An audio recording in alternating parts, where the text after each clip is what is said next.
Comment down below where you're watching from and don't forget to like and subscribe if you hate Karen. Tuesday afternoon, I stepped outside my front door to scoop the mail from the curbside box, a pleasant ritual that usually takes 90 seconds, tops. Sunlight glinted off azalea leaves, and the only sound was a distant lawnmower somewhere deeper in the subdivision. When I turned the key to re-enter my house on Redbud Court, my stomach lurched. A stranger stood inside my fenced backyard, her palms pressed to the living room window as if she were studying exhibits in a museum. She was late 40s, platinum hair pulled into a taut ponytail, pastel cardigan draped over shoulders too rigid to relax.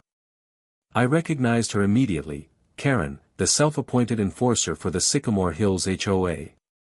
We had nodded politely at mailbox clusters before, but never spoken more than a hello. Now she was trespassing on my patio pavers, eyes sweeping the interior like she had every right.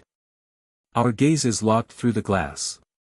Unfazed, Karen slid the patio door open a crack, how she had unlatched it I still don't know, and announced in a tone usually reserved for flight attendants, "You were supposed to give us a copy of your house key. The HOA needs access for emergency inspections." My heartbeat thudded in my ears. "Excuse me?" I said, keeping the screen door between us. "That's not in any bylaws I've read." Her smile never reached her eyes. "It's an established expectation. We can't protect the neighborhood if certain residents keep secrets." I tightened my grip on the mail. "The answer is no." The smile vanished, her lips thinned like a paper cut. "You'll regret that," she whispered, stepping off the patio in a huff. "Someone will be by to explain." Only when the gate clicked shut did I realize my hands were shaking. And that my peaceful cul-de-sac had just become a chessboard. Rain pattered softly the morning after Karen's backyard ultimatum, and I'd almost convinced myself she'd think better of it, until the doorbell chimed. Standing on my porch was a broad-shouldered officer in full city police uniform. Silver name plate, Officer Grant. His left hand rested on the duty belt, the right held a manila envelope. "Good morning, ma'am," he began, stiff as a courthouse pillar. "Mind if we speak about last night's misunderstanding?" I motioned him to the covered stoop but kept the storm door between us. "Depends who sent you." "My wife." He exhaled, the words carrying equal parts apology and threat. "Karen informs me you refused HOA protocol, specifically, providing an emergency house key. She feels you're in breach." I swallowed the urge to laugh. "Officer Grant, your wife is the breach. She entered my fenced yard without permission." His jaw flexed, but he slid the envelope forward against the glass. Inside lay a single sheet stamped HOA incident form, key non-compliance and, unbelievably, a blank brass key tagged spare, fill-in address.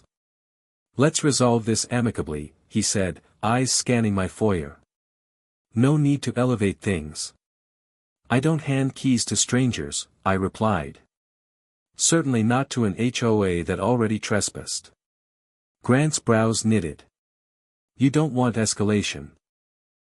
The implication rattled me, but a flash of clarity cut through the fear. "Document everything." I lifted my phone, tapped record. "Are you officially here on police business?" He hesitated one beat too long. "I'm off duty." "Then please leave my property. Any further requests can come in writing." Color rose in his cheeks. Wordlessly, he tucked the envelope beneath his jacket and strode to a waiting patrol cruiser, unmarked but unmistakably city issue. I watched the taillights vanish into drizzle, pulse hammering against my ribs. A cop, brandishing authority for a house key, Karen's playbook had a new page. I spent the afternoon combing HOA bylaws, county statutes, even state emergency access ordinances. Nothing, empowered neighbors to demand keys. I printed the relevant sections, highlighted them neon yellow, and slipped them into a folder labeled Defense. At dusk, movement on the corner caught my eye. Karen stood beneath a street lamp chatting with three neighbors, Mrs. Lacey from 104, Mr. Webb from 110, and a stocky newcomer I didn't recognize. Their heads tilted my way, their murmurs floated like mosquitoes. Enough. I drove to the hardware store, bought 4 Wi-Fi cameras, and by midnight every angle of my yard glimmered with passive infrared. I added a window decal, premises monitored 24/7, audio and video. Sleep came in fitful bursts. Each creak of the house felt like keys sliding into a lock that wasn't theirs. Yet beneath the anxiety-churned resolve, Karen had wielded a badge. I would answer with light and lenses. The next 48 hours were a study in eerie quiet. No letters, no doorbell, only the low hum of the server rack where my camera feeds backed up to the cloud. I reviewed footage in the evenings, raccoon at 2 a.m., mail carrier at 11 a.m., nothing human lingering longer than the breeze. Then Thursday dawned crystal blue, and at 7 a.m. the driveway camera pinged.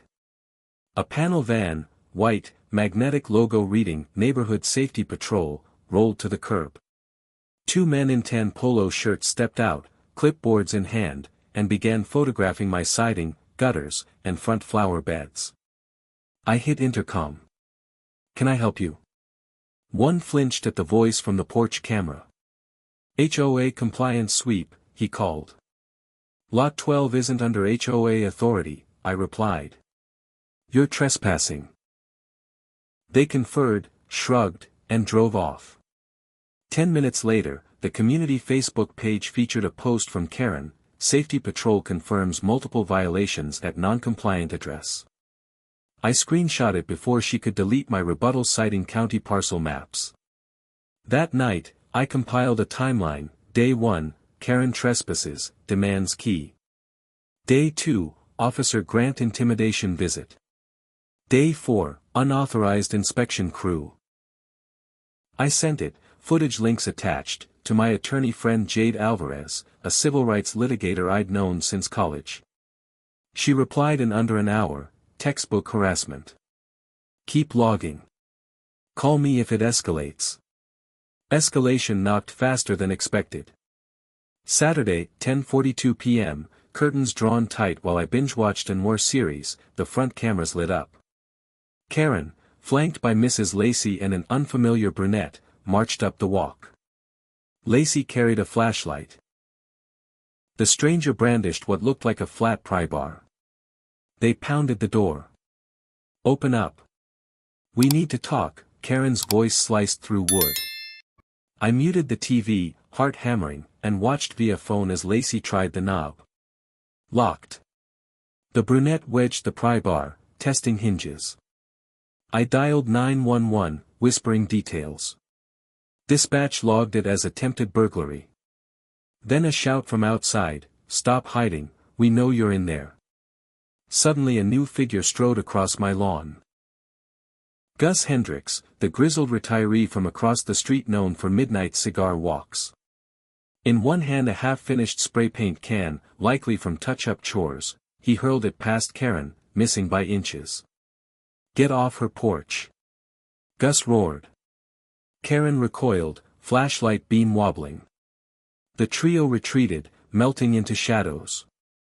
Gus stayed until police cruisers arrived, giving a statement that aligned perfectly with my footage. Officers logged an incident report. Criminal trespass and attempted forced entry. Inside, adrenaline crashed into exhaustion. But cameras had done their job, clear faces, clear intent. I emailed the clips to Jade, subject line, escalation documented. Her reply, time to draft restraining order. Sunday morning I brewed coffee for Gus as thanks. He shrugged off gratitude. "Been waiting to give that crowd a piece of my mind," he said. Whole blocks tired of the clipboard brigade. By afternoon, word of the attempted break-in spread. Neighbors I'd never met offered cookies, stories. Webb had been fined for a garden gnome. Lacey pressured folks to sign pet noise pledges. The HOA facade of consensus cracked, revealing veins of quiet resentment. Karen's response. A group email titled, Community Protection Initiative. She framed my cameras as unauthorized surveillance and announced a street-wide key collection drive. Voluntary, of course, but non-participants may be flagged for safety review. The audacity burned hot. Jade and I filed for a temporary restraining order, TRO, the next morning, citing harassment, intimidation, and threat of property invasion. The judge scheduled a hearing in 10 days and granted interim distance conditions. Karen and named associates must stay 100 feet from my lot. Papers served that evening. Karen balked online. Some people invite conflict into peaceful neighborhoods. Yet my inbox pinged with quiet applauses, including from Mr. Webb, who forwarded internal HOA chatter. The board, it seemed, was fracturing, half fearful of lawsuits, half loyal to Karen's iron grip. Midweek, an unmarked cruiser idled at midnight outside. My heart skittered until the driveway cam revealed Officer Grant behind the wheel, alone, engine running. He stared at my house 8 minutes, then drove off. I emailed the clip to Jade and, for good measure, the police department's internal affairs tip line. Friday 11:57 p.m., alarms again, infrared picked up 3 figures creeping along the side fence. Camera zoom showed Karen, the brunette, and a teenage boy hefting a duffel bag. They extracted handfuls of metal, small, spherical. Steel bearings. Marbles. Didn't matter. They began hurling them at windows, pinging like hail. I killed interior lights, dialed 911. While on hold, a sharper crack echoed, a projectile spiderwebbed the dining room glass. Karen's silhouette pointed, laughing. Spurts of adrenaline went icy. This crossed from harassment to felony vandalism. Red and blue strobes arrived fast this time, 3 units. Officers sprinted. Karen tried to flee but slipped on her own marbles and was tackled. The teen dropped the bag, inside, a slingshot and surplus ball bearings. All captured in 1080p clarity. Officer Grant arrived minutes later, not in uniform, face ashen.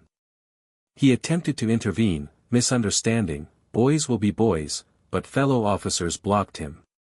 A sergeant cuffed Karen for malicious destruction of property. The brunette and teen faced juvenile processing. Grant could only watch, hollow-eyed, as his wife was loaded into the cruiser.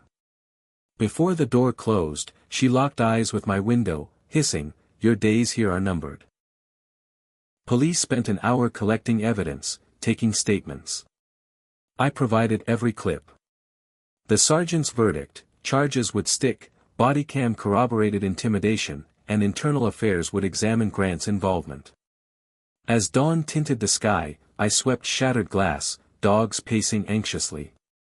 Peace felt distant, but the law had at last drawn an unmistakable line.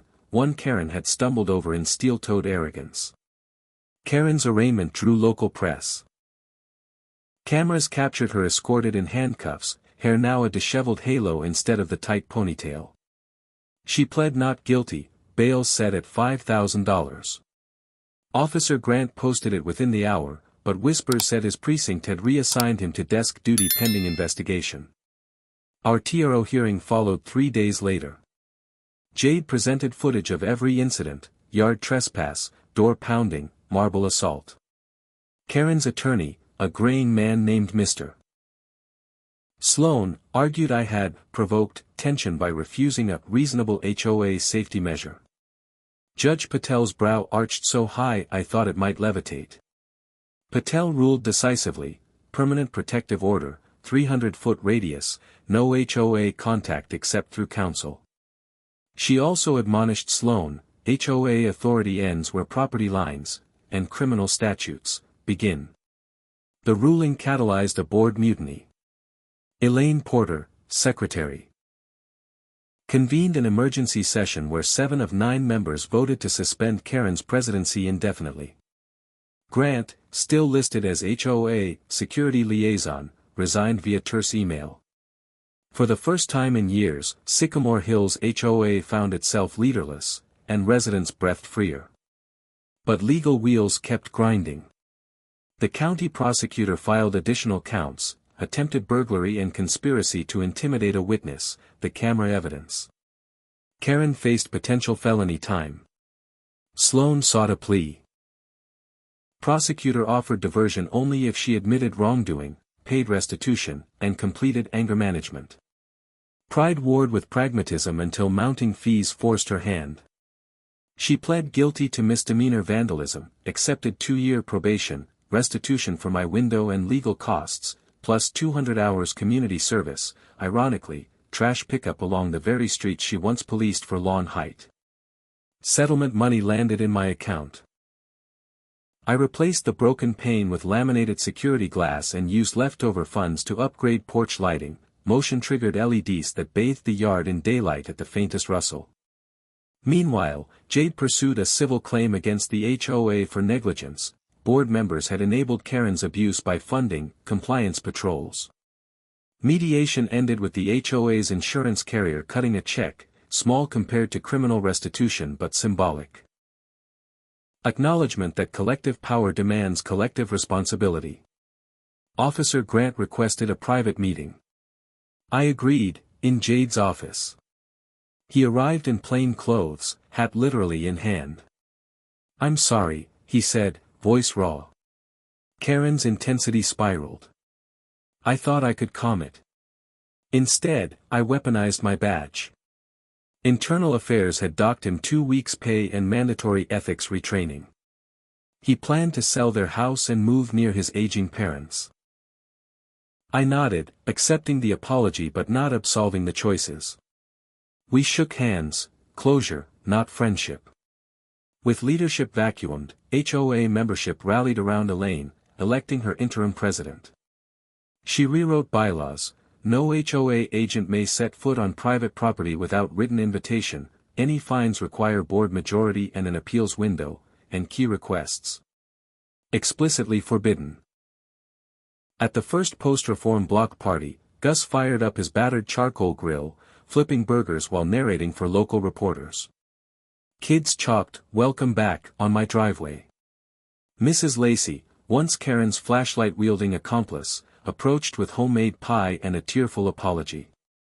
Peer pressure, she said, she'd felt trapped under Karen's glare.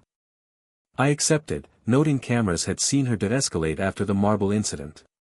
By summer's end, Sycamore Hills looked the same. Trim lawns, matching mailboxes, but felt fundamentally different. Rules remained, yet now they served rather than suppressed. And my extra set of house keys? Still on my own ring, as they always should be. Autumn painted Redbud Court gold, and for the first time since moving in, leaves rustling outside no longer triggered fight or flight. Still, vigilance lingered. I kept the cameras, though alerts dwindled to prowling cats and UPS deliveries. One September afternoon, Elaine asked if I'd join the HOA's newly formed Security and Privacy Committee. I agreed, better to shape policy than ignore it. Gus signed on too, and even Mr. Webb, who'd once cowered under Karen's inspections, volunteered. Our first motion, sunset the old community key box proposal and shred any keys previously collected. The vote passed unanimously. We filmed the key destruction ceremony for transparency. Karen's court-mandated service placed her in a neon vest picking litter along the county highway. Residents drove by, unsure whether to wave or avert eyes. I glimpsed her once while running errands. She kept head down, shoulders hunched. Pity flickered, but caution held stronger. Some lessons carved deep. Officer Grant finalized the house sale and moved out by Thanksgiving. New owners, Leah and Armando Ortiz, young teachers, introduced themselves with fresh-baked conscience and zero interest in HOA drama beyond wanting a safe place for their toddler. Elaine organized a community chili cook-off in the park. I contributed a smoky veggie version, Webb's Venison Chili 1. Laughter replaced whispers, clipboards replaced by lawn games. When awards wrapped, Elaine raised a spoon. To boundaries honored and neighbors respected, she toasted. Cheers answered. I still keep the defense folder, now tucked in encrypted cloud storage. Footage rests there, not out of paranoia but memory, a reminder vigilance births freedom. February thaw arrived with an envelope postmarked from a nearby town. Inside, a crisp note: I apologize for my actions. Therapy has opened my eyes. Enclosed is a donation to the Sycamore Hills Community Garden. Use it well. Karen. A cashier's check for $750 fluttered out. I forwarded it to Elaine. The board voted to accept anonymously, designating funds for raised beds and pollinator plants. On planting day, half the neighborhood turned soil together, toddlers chasing worms while retirees plotted tomato spacing.